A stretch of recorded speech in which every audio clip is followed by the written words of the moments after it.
Hi everyone, I'm Mark Hoover and welcome to the Shop Local series. A series of shows brought to you by NPA TV where we try to highlight some of the businesses and meet some of the people behind the businesses here in Norwood. Now, one of the places that we're going to be visiting, making several trips to, is called the Winsmith Mill Market. And you might see it all the time when you drive by here on Walpole Street, but just down the street here is a great collection of hidden gems of some businesses and some people. So we're going to head on down the street here and take a look at what makes this place tick. You know, one of the great things about the Winsmith Mill is the number of just different nooks and crannies in this particular facility. And as you walk around, you might see a trail of 45s up on the wall. And if you follow those 45s, you're going to wind up down here at Records and Repair, and owned here and operated by Russell Wood. Russell, how are you? I'm good. Nice Welcome. To see you. Oh, it's great. This is a great establishment. You walk in, and obviously the first thing that stands out here are all of the records. But I understand, you know, kind of the primary focus of your business is the repair of turntables and other sort of audio equipment. Tell us a little bit about that. Well, basically, I mean, I've been doing audio repair for 40 years plus. Right. Worked for a variety of manufacturers, and then ended up at a local service center here in Norwood for the last almost 30 years. Yeah. Anyway, a friend of mine had a flea market operation, wanted to dump a bunch of records after they closed it down. So he said, well, you think you can sell them? I go, yeah, I guess. Yeah. So people come down and look at the records and they say, oh, geez, I got plenty of records, but my turntable's broken. Right. I said, well, I can do that. Yeah. Yeah. So that started, it kind of mushroomed into that. And I like the classical stuff from the 60s and 70s because it just sounds better than, you know, earbuds and an iPad. Yeah.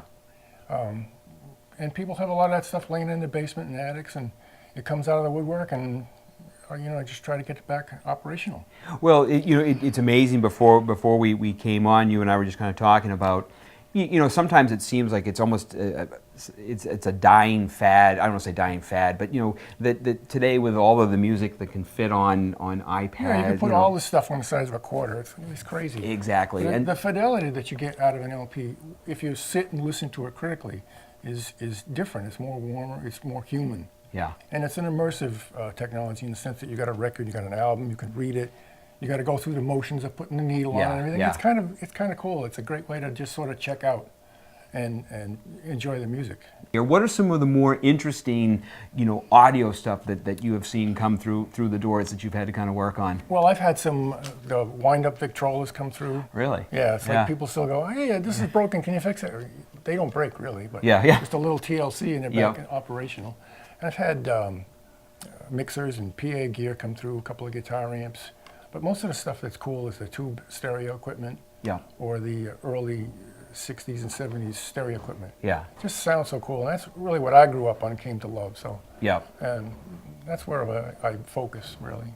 If there's somebody out there that's not quite sure exactly what it might take to bring their sound system up to speed, is that something that you guys handle down here? Oh, definitely, yeah. A lot of stuff comes in. It's either some of it's very simple, just needs a belt or a needle or a part or a fuse even sometimes. Yeah. But free estimates because you never know what you're going to get into. Right. You can open something up and find a big smoke spot, and you go. Maybe not. Maybe not, but right. It might be just something a little, like you said, maybe a little TLC, and you've got that turntable back. Well, and where I was working before, I mean, you get high overhead. Equipment's getting cheaper nowadays, so you bring anything in, and it's cheaper to buy new. Right. I mean, the factories kind of it's kind of a shame, but you're right. But I like to work, you know, low budget stuff and just keep it simple and easy. Yeah. But so yeah, no charge for estimates. It's a great service. It's a great service for the folks out there. It's been working so far. Yeah, good. Russell, thank you very much. Just a great place here, and another one of the fine spots that you're going to find hidden somewhere here in the Winsmith Mill.